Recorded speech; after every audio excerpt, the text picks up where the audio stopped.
Hi everybody and welcome to Destination of the World News's webinar with ATM Virtual 2021. I'm Emily Baxter-Priest, the Editor-in-Chief of Destinations of the World News, and today I'll be discussing the evolution of the luxury hotelier, navigating the present and innovating for the future. Joining me today are three experts from the hotel industry. We have Simon Casson, President of Hotel Operations for Four Seasons, Europe, Middle East and Africa. We have Candice de Cruz, Vice President of Luxury Brands for Marriott, Europe, Middle East and Africa. And we have Dino Michael, Senior Vice President and Global Category Head, Luxury Brands for Hilton. Hi everyone and welcome. Hello. Well, it's certainly been a very interesting year, and one in which businesses, companies and people have had to really think on their feet and remain extremely nimble to highly fluid situations. Few probably more so than the travel and hospitality industries. But something that Simon mentioned to me previously rings very true, that within crisis, there's always opportunity. And for many this year, it's also been a time of opportunity, vision, and innovation with a lot of silver linings found. So to kickstart things, Simon, why don't you tell us a little bit about how Four Seasons has navigated the last 12 months and seized upon opportunities? Well, that's a short question that's tough to answer concisely. You know, it's been an enormous challenge, like it has been for all of us. You know, a crisis, you know, the like of which we've never known. But you know, I truly believe, as you mentioned, that opportunity always lurks, you know, within that. And you know, certainly for us, the opportunity is firstly internally for us, humanly as a company, and you know, strangely, in a year where we've never been further apart, I genuinely feel that we've actually never been closer, because we talk to each other much more. And I have my executive team every morning on a Teams call. I'm speaking every day with either general managers, regional vice presidents. I'm speaking every day with owner partners.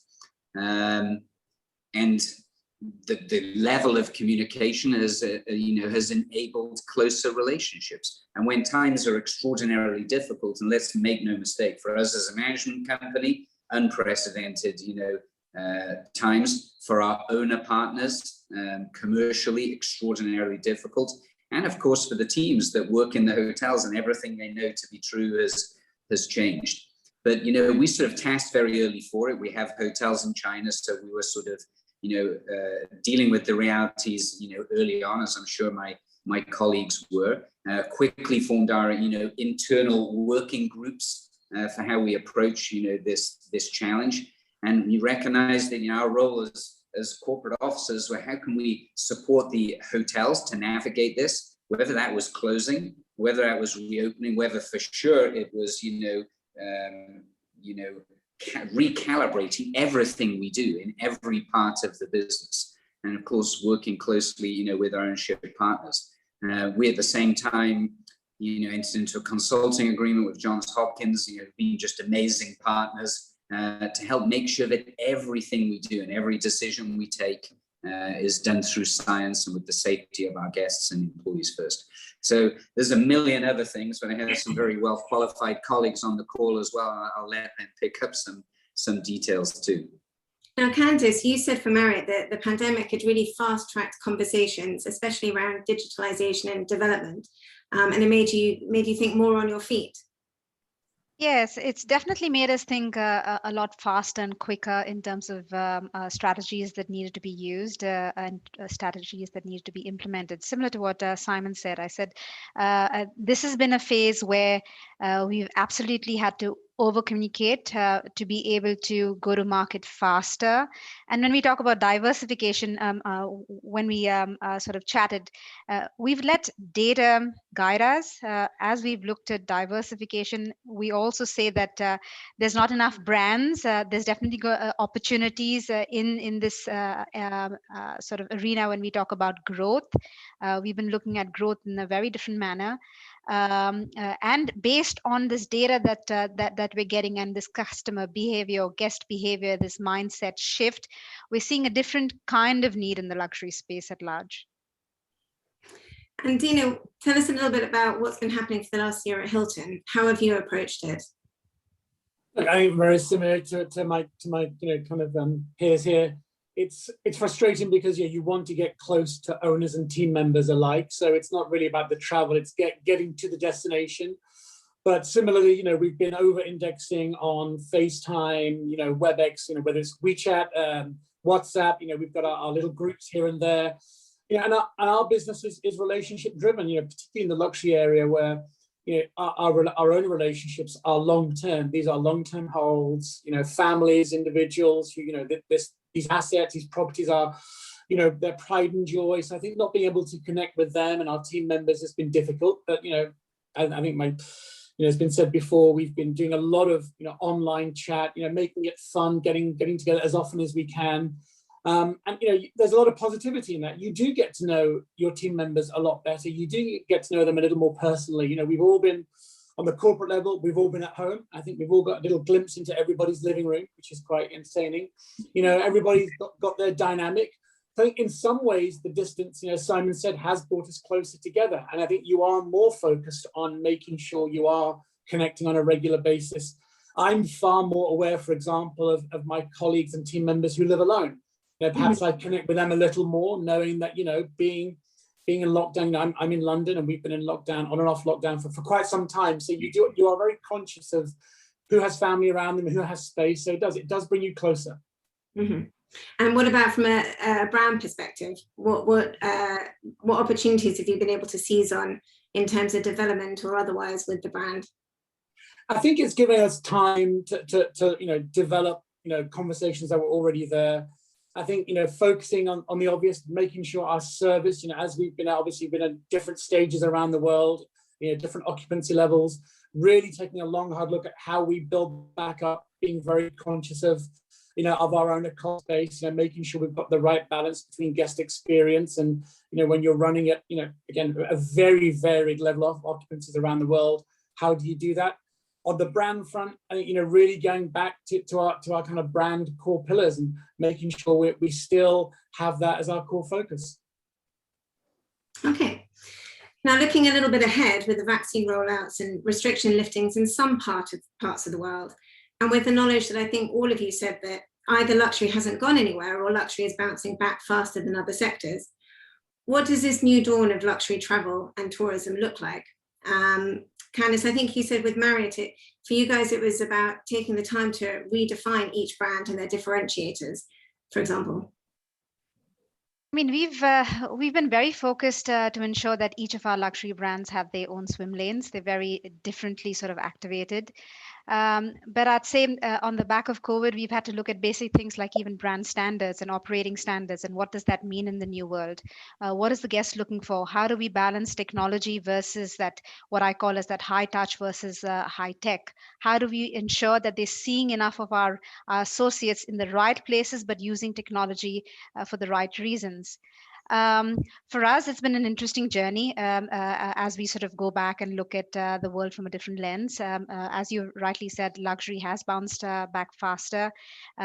Just on a webinar yesterday, we were looking at numbers, and what's very reassuring is luxury continues to be that driving a larger volume of the equity market. And in this year alone, they've said, according to Citi, 10% more than the rest of the sector. So it is very promising. The luxury customer will definitely be one that will be far more engaged with our hotels and with our brands as we see that recovery phase.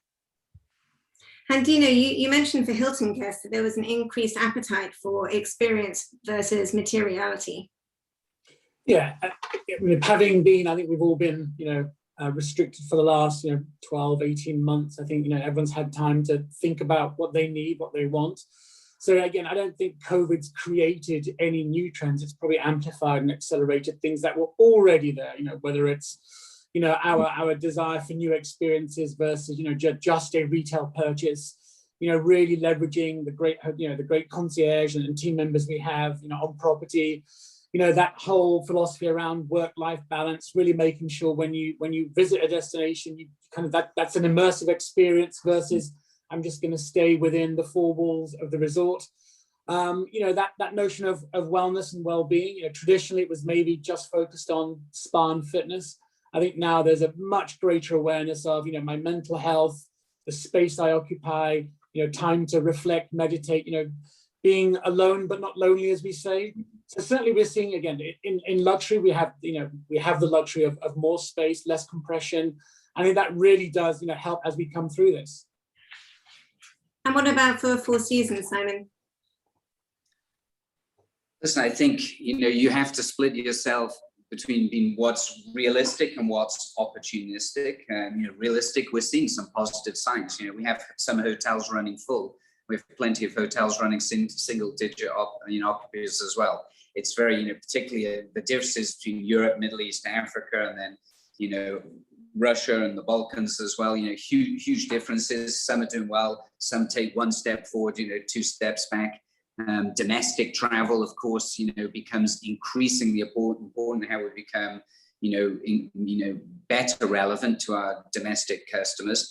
For us, opportunistically, we believe we have great resonance with the brand, trust and credibility with the brand. We believe there is pent-up demand, particularly, listen, we're a small company that, only does one thing. It's a bit of a niche space, but certainly for ultra high net worth individuals, we can see as soon as a destination, whether it's Maldives or Dubai, or something like that, when you're available to travel and it's safe and they trust that they can come to you, people are doubling up. It's almost like a double budget holiday. They will stay for longer. They will treat themselves more because they believe, they really deserve it. So, resorts clearly ahead of, city hotels, but we're still seeing a lot of extended stays, through our residential program, our private retreats. People, taking villas is definitely an increasing trend, and also people using technology.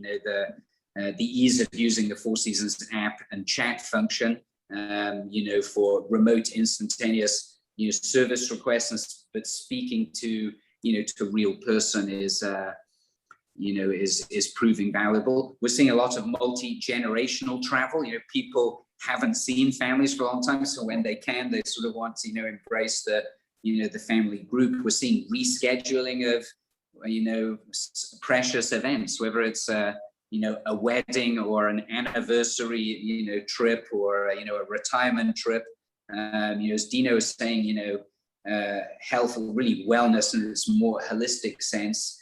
A lot of people struggled with, mental wellness, robustness of physical health during these times. And so travel, and certainly destination travel to many of our resorts, is an opportunity for that. And then this sort of concept of leisure, where people say, listen, I'm going to go away, but I'm going to go away for longer. I'm going to have a holiday with the family, but they're going to carry on having fun, and I'm going to stay an extra 2 weeks, but I'm actually working remotely during that time.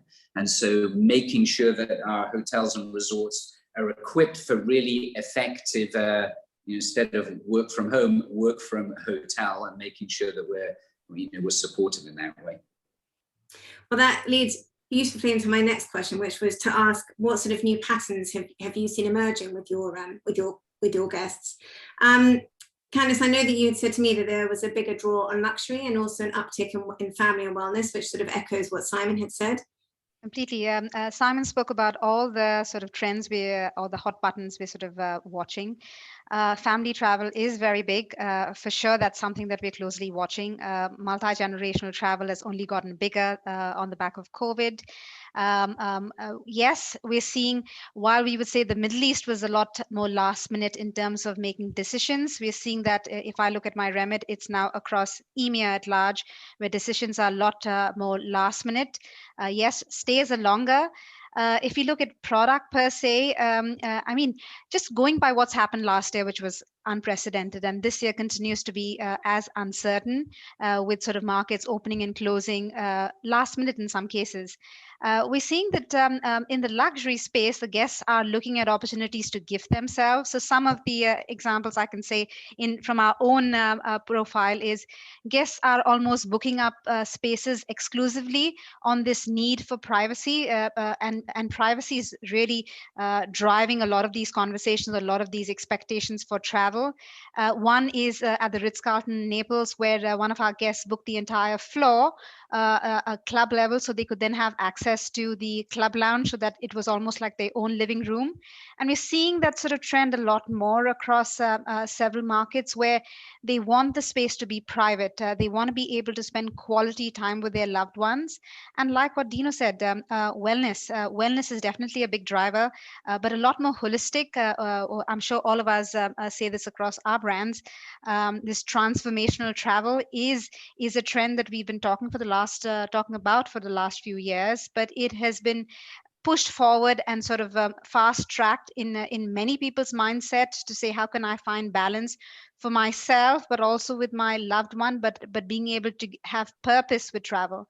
So I'd say around the purpose element, there's also a heightened focus, where we're seeing guests asking us of what can we do while we're on this getaway? What can we do? How can we leave back sort of a legacy, or leave back an impression based on our stay in a certain space? So I'd say another example that could bring that to life is North Island, a luxury collection resort in the Seychelles. As we know, islands are doing a lot better. Maldives is a great example. We've seen some great levels of occupancy across our hotels.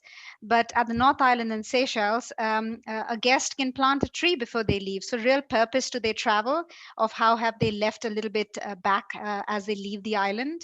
And we're seeing that across many markets, even in more urban destinations, because we know leisure is going to drive conversations for now. It is going to be around leisure and pleasure, as Simon said.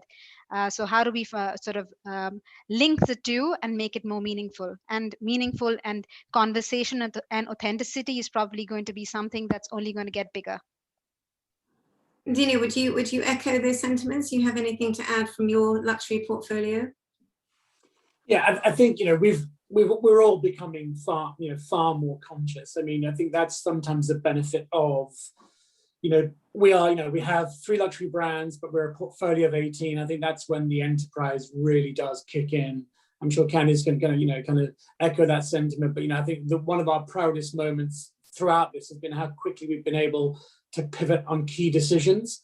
Given our size, and often, decisions take some time, but I think in this case, we've been able to move really quickly, thinking about our team members on the front line, thinking about our guest safety, and how we've been able to really apply a disciplined approach to whether it's our environmental, approach, or whether it's, our clean stay program, where, we listen to our guests and listen to our team members, partnered with the Mayo Clinic, Lysol, Dettol, and really amplified a program just to add that extra level of comfort and reassurance that, we hear you, we understand, and we can move very quickly. And again, particularly in the last, 12 to 18 months, where things do change very quickly. Borders come up, borders come down, flight restrictions change, countries go on and off red lists, at a moment's notice. And the luxury traveler, they are the global elite. They are very used to having to move very quickly, but all of a sudden, you're away with your family and you now have to get back within 24 hours before a border closes. That puts an enormous amount of pressure on them. And I mean, I think it sounds like a lot of what has been going on for your brands is just more accelerated and fast-tracked. It's not necessarily something that's new off the back of COVID. It's things and conversations that have previously been there, but have just been fast-tracked and accelerated off the back of COVID. And I suppose something probably vitally important is trust and confidence. Incredibly important currencies in travel and hospitality. Dino, I think a couple of you have just touched on it in terms of your health and safety standards and how you've ramped them up and how you've amplified them over the last year. But how have you sort of reimagined the customer experience to make people feel safer, but also to make it feel more personal and more connected in this era of social distancing? Dino, I know you talked a little bit about it being very significantly about intuitive service and teaching your staff to look at things from a more intuitive angle, even than they had previously before. Yeah, I mean, look at the social cues, look at the guest behavior. The easiest example we talk about is when a guest arrives at a hotel, comes out of the vehicle, at the car, and where are they going? If they're going to the rear of the car to pick up their luggage, there's a level of independence, a level of distance. If they walk straight to the front door and they're very comfortable having our team members handle their belongings, I think really look at those cues. And I think, even now, people have very different levels of comfort traveling, whether they are, very nervous they want to travel, but they're very nervous traveling. Others are a little bit more carefree. I think really now focusing on those social cues, reaching out wherever possible before a guest arrives, really understanding the purpose of their trip, like, who they're with, is it multi-generational, are there different needs? So I think that level of intuitive service and reach out become even more important. I think you couple that with the trust of our brands, the previous experience. For us, it's, whatever we do today really is cementing that long-term loyalty. And I know, Simon, that trust is something that obviously all your brands, but something you mentioned to me is that you obviously hold in high esteem with your guests and your customers, and it's something vital to Four Seasons, that trust and loyalty.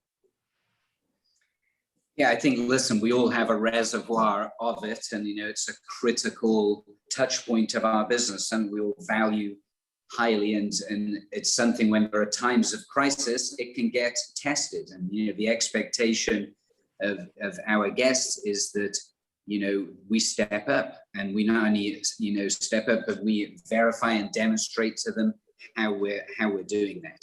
And so specifically for us, as we start with now a Lead with Care program, as we've named it, it is finding the right balance between safe and luxurious, between sort of verified but still aspirational and experiential. And sometimes these things are clashing against each other. We have the really strong balance of having Johns Hopkins Hospital Group as our consulting partner, a very practical, very science-led, and they're guiding us. And then we have to see how we can deliver that in a way that makes sense to the guest. And a lot of it, Emily, is communication. We're in touch with every guest now before they arrive, letting them know what to expect, asking them to let us know, do you want to have your room serviced? Would you like someone to be coming in to refresh your minibar every day? Which is a bit counterintuitive, because things we've always done might be not well received when people, want to maintain more distancing. And then really sort of, trying to up how we use technology to, to aid communication and to allow distancing when required. I feel for all of us in the luxury space, good to great is delivered by people. It's human, it's experiential. Our guests still want that. But to echo what Dino says, the key to that is helping further develop the intuitive sense of our staff to read what is happening in front of them. I think again, it's something that Candice, you echoed about that on-demand communication, but putting that back into the hands of the guests as opposed to back in the hands of the hotel, where it's probably been over the last few years. I'd say the number of ways a guest can speak to us has increased. So we've got to have our associates to ensure that they're keeping track of all of those touch points that they might have. As an example, where we now seeing guests talk to us a lot more through Instagram versus sort of just speaking to us by picking up the phone. They're following our hotel pages, or they're following a certain venue Instagram page, and they're interested in a certain menu. They're talking to us, asking us more on that versus sort of going to the website or asking more details or picking up the phone. So for us is to ensure that we're really keeping track of all of those touch points and having real conversations with those, so it doesn't feel robotic. It truly feels authentic. It truly feels like a dialogue. But also making those changes quite instantly, just like what the gentlemen have sort of been saying, looking at the customer, ensuring that we are delivering on that change in behavior. Simple things like we know the guests, the luxury guest is looking for larger rooms, which means they're going to be spending a lot more time in their rooms, which means we need to reinvent what in-room dining probably looked like. We've had to go back to the drawing board for various different touch points across the customer journey to see how does it resonate with this changed mindset? What are they looking for versus what they were looking for previously? So really making sure that we are changing that and changing that quickly, because they're evolving very quickly. And for all of you, do you find that, I mean, I know, Simon, I think on your chat last year, your Four Seasons chat, you had 6 million messages, which in a year that was relatively quiet in terms of hotels and hospitality. How are you all finding the communication? Is it more diversified now? So it's Instagram, it's WeChat, it's, you know, it's WhatsApps, it's text messages. How are you finding the communication itself has developed? Do you know? Let's remember we're a small company. That number is probably a monthly number for my colleagues here. But you know, for us, you know, chat is, you know, all about making it right for the guest and in a human way. You know, there's no robots answering. It's a real person the whole time. It's instantly translatable into over, you know, 100 languages, and it's about making things faster and more efficient. That was the way before COVID. It just happens now that it allows for, you know, distancing, you know, to be respected to the level that the guest wants. So, you know, chat's an important part of it, but, you know, we're accelerating our plans, you know, on mobile key, on mobile payments, you know, checking out on, you know, digital food and beverage ordering. So from any restaurant in the hotel, you can, you know, ask for that food to be delivered, you know, wherever you want. And, you know, part of that is trying to convey, you know, or inspire people to experience you know, in different ways. So, you know, more rich messaging, interactive messaging, you know, with photos, with links, with videos to, you know, engage the guest in the communication, even if you're not personally, you know, talking to them. So it feels very personal, even though it's removed, a layer of it has been removed. It's not necessarily in person, but it still very much has that personal touch. What about for Hilton? I feel it is. You know, I was just at our Abu Dhabi property this morning. I was off-site on meetings and was driving back to Dubai, and just on the chat, you know, said, I'm going to be swinging by in 10. If I could get a, you know, coffee and a croissant, that would be wonderful. You know, immediate, you know, response. And you just think that's such, you know, I wasn't staying at the hotel. As a guest, you don't have to be. You have access to the chat to any hotel in the world to avail yourself as, you know, of the service. But yeah, I think it really works. And you know, what about the Hilton? I don't think there is one particular leading platform. We have to be on all of them. We have to be active on all of them. And again, it depends on the region. Whether you're, you know, you're in Asia, where, you know, in China, where WeChat's very popular. It could be through Instagram. And my own children ridicule me for being on Facebook. I guess sometimes it's an age thing. But I think the most important thing is that, you know, our guests know how to reach us. I mean, we've always been very fit, you know, very positive about our app, the Hilton app. You know, our digital key program, which we launched a few years ago, has been extremely successful. I think the more we can push through our app to really help our guests connect with us as a brand and understand that functionality. I think for our guests, they just want the friction taken away. Make the steps easier. Don't add layer upon layer upon layer of steps for me to get something relatively straightforward. So the simpler we can make it, the more straightforward we can make it. That's kind of our ambition. And then, you know, as Simon said, you know, the reach out before arrival is probably key. You want to feel as though there are individuals who understand you, who know you. You're not just, you know, a room number with a request. You know, that relationship really is more important than ever. So, you know, for us, it's just making sure it's clear, it's simple. You know, getting a simple dish delivered to your room shouldn't take 13 steps, shouldn't be a, you know, this myriad of, you shouldn't need a training session to understand it. So the easier we can make it, the more intuitive. I think that's the key to our success. Now, a lot of what we've been talking about is personalization and making sure that the guests are happy. And, you know, loyalty is obviously hugely critical to hotels. So how are you all looking at reward and retention now? Has it changed over the last year? Have things been put on pause? Have, for example, honor schemes been put on, reward schemes been put on pause?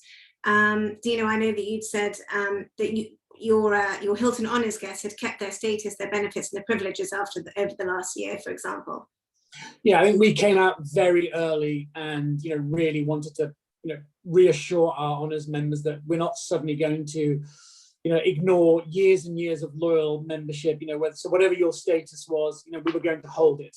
And I think, you know, that's been the case as we've watched the travel industry, people can't move. Nobody can move right now. I've been, in the last, 8, similar to, I'm sure here to Simon and Candice, similar to them, I was on a flight 4 or 5 times a week. I've been on 1 trip in 18 months, which is crazy when you think about it. So I think, that's why you're looking so good, Dino. You're looking younger. I know. Lockdown work. Thank you.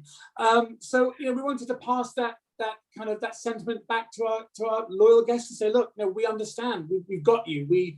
We're not going to abandon you. So when all comes back, and when we get back to some new level of normal, you'll be able to enjoy the same privileges, the loyalty. We value you.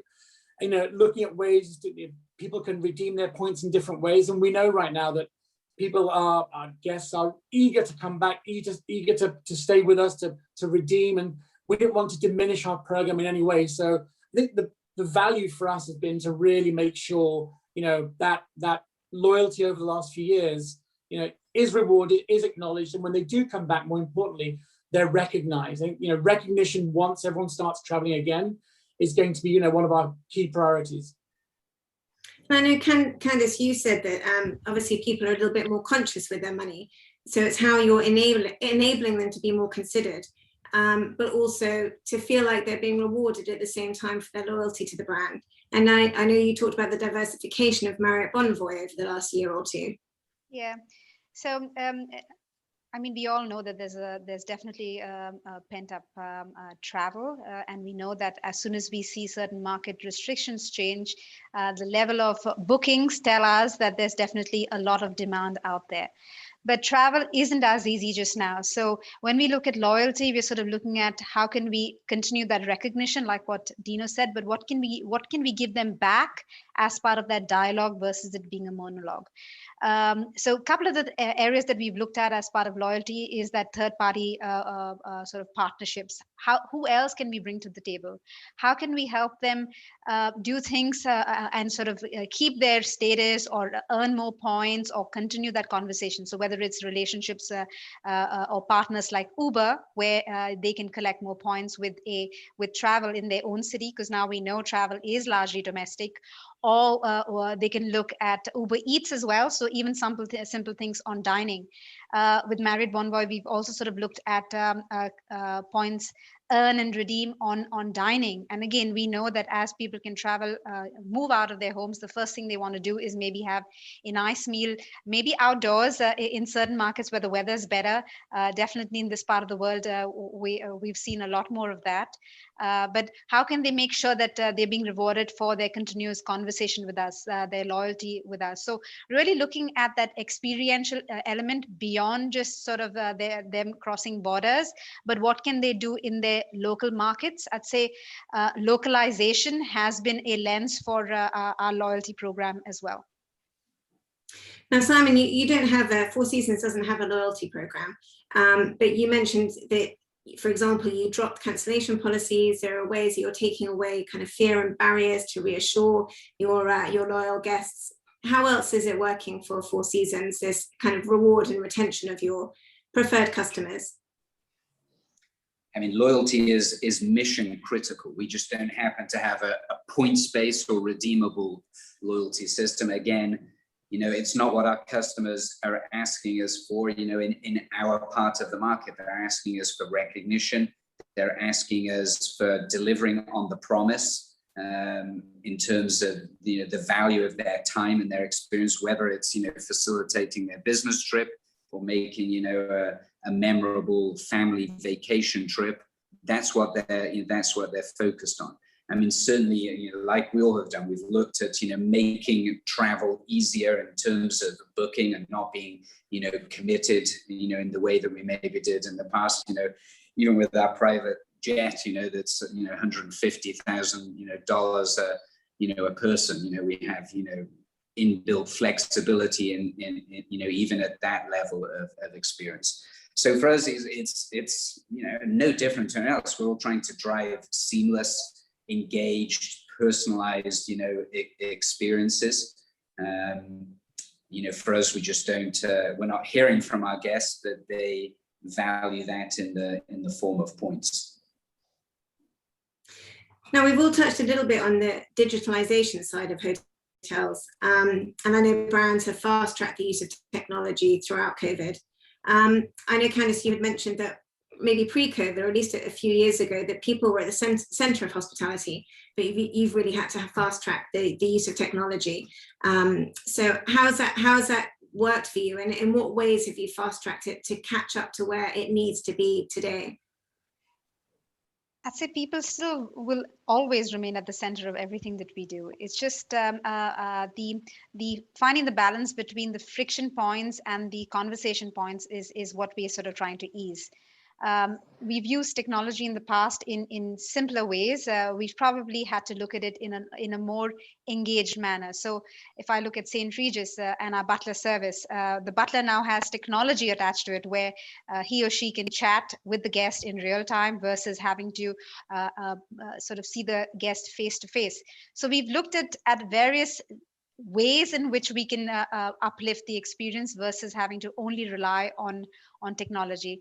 But if I look at it at a more sort of global level, we've had to change behavior ourselves. If we look at on the back of COVID, to say if we were on the road a lot more, now we're a lot more reliant on calls like this. So how can we make sure that our communication is crisper, shorter, and to the point in many cases? And, you know, when we spoke, again, you were talking about taking the connected room to the next level and making it more efficient, you know, for guests as well as for owner costs. Again, talking about the removal of friction points and environmental responsibility, such as taking the paper out of the room, and how, you know, how much paper can you put onto a TV and making it more seamless for guests.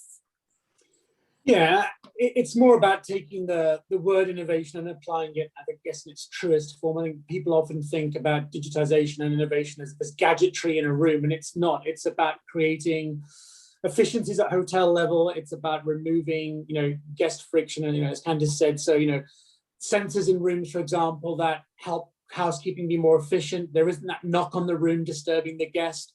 You know, these sensors can understand if there's someone in the room, if there's someone in the room and sleeping.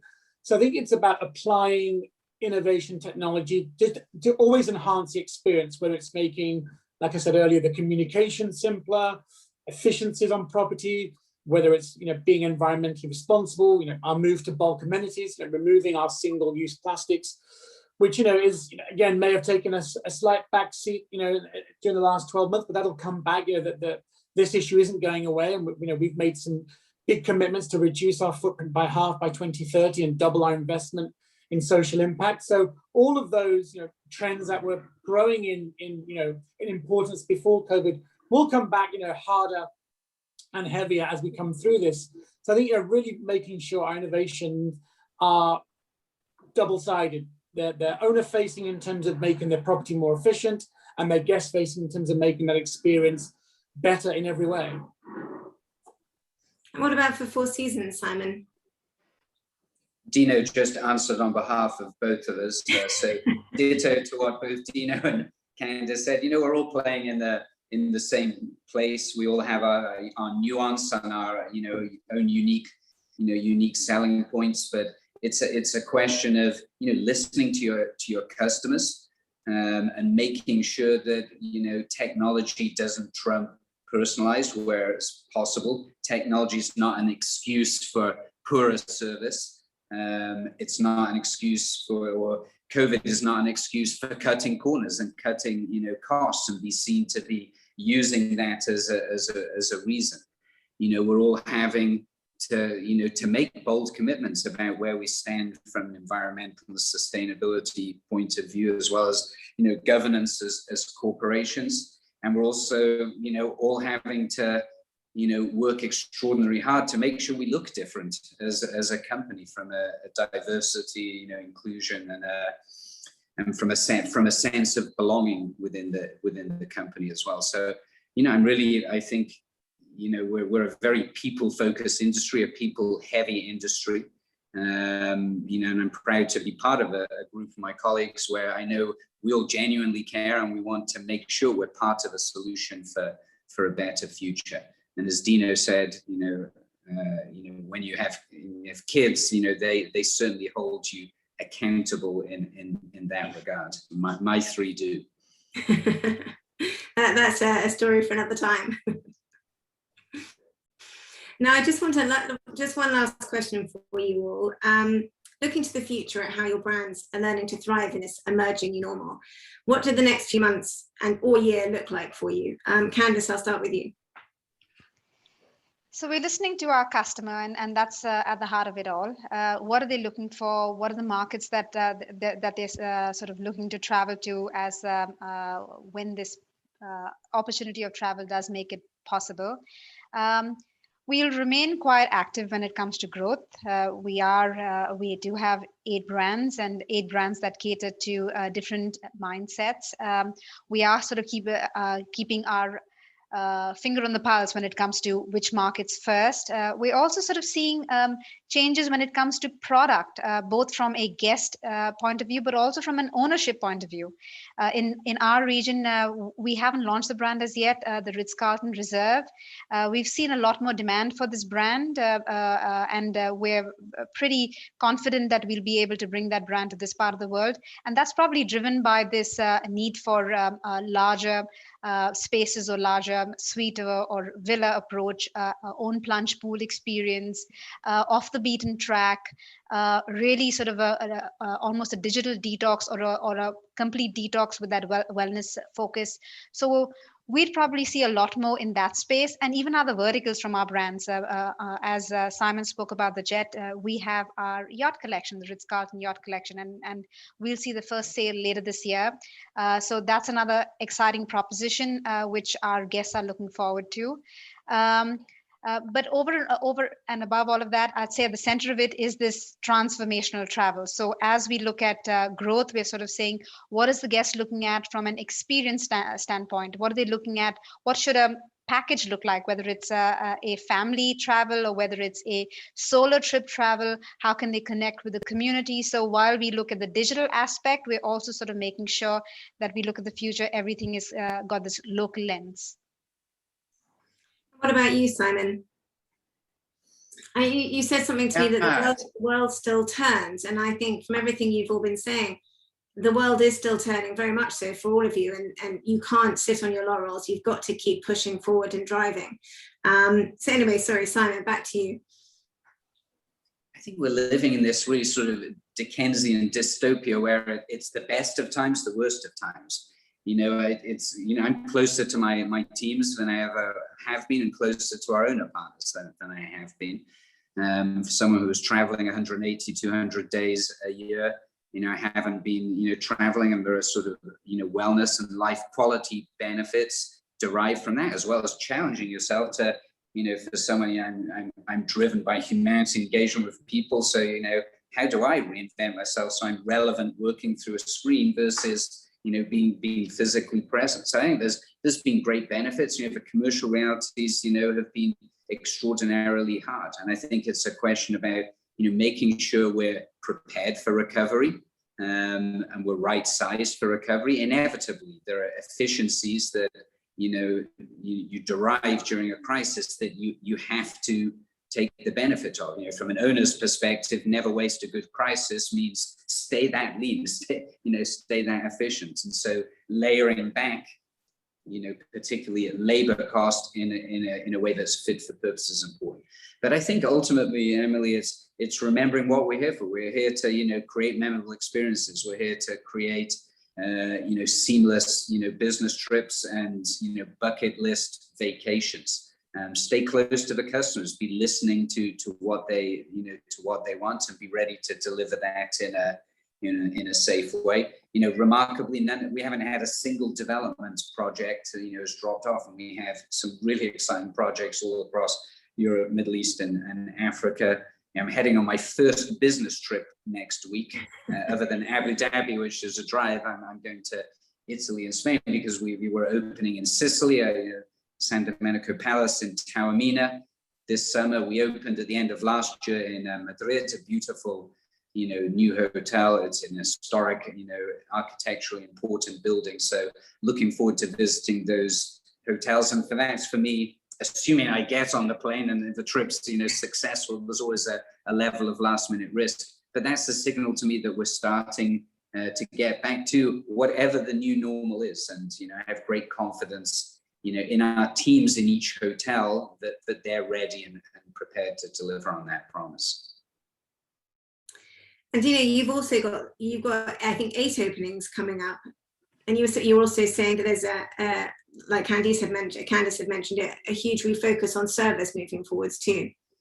Yeah, my first goal is really to, once I start traveling again, to go and thank all of our team members. I think they've been the ones at the end of the day who've been at the front line.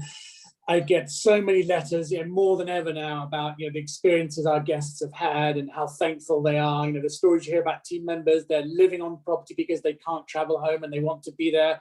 Our GMs who've just been extraordinary throughout this, not only having to deal with guests, they've got their own personal lives kind of, being challenged. They've got team members' lives where that's their family, and they're looking after those. So I think for me, it's a massive thank you to our GMs and their senior leaders and all of our team members for what they've been going through and are still going through, and as we come out of this, and but again with another eye on our development, where we're going, picking up and continuing the conversations that we started before this. Again, our development pipeline extraordinarily hasn't been affected at all. I think our owners take a long-term view. Luxury is a long-term investment, and whilst this particular pandemic and situation has been acute, there is always something going on in the world that is disruptive. So I think everybody takes a long-term view on this, and our developments in many cases take 3, 4, 5 years to mature. So from planning to construction, so again, that hasn't stopped. So it will be a busy 12 months coming up, and I think roll on May 17th for us here in the UK, where we can hopefully start to travel again. But yeah, it'll be busy, but I think overall it'll be rewarding just to reconnect with everybody face to face. I mean, it's incredible to hear all the positivity that has come out of what has, however we look at it, it's been a very, very challenging year, personally, professionally, for companies, for bigger brands. But there's also been so much growth and innovation and positive developments. And it's been really lovely to hear you all talk about it and hear how you've overcome the challenges and, seen the bright lights through the challenges too. It's a subject I'm sure we could all talk about for far longer. And I look forward to that opportunity at some point. But for now, Candice, Simon and Dina, thank you so much for your time and for taking part in the webinar for Destinations of the World News. And I wish you all the very best for the future. Thank you very much. Thanks. Thanks, Bye-bye. Emily. Thank you.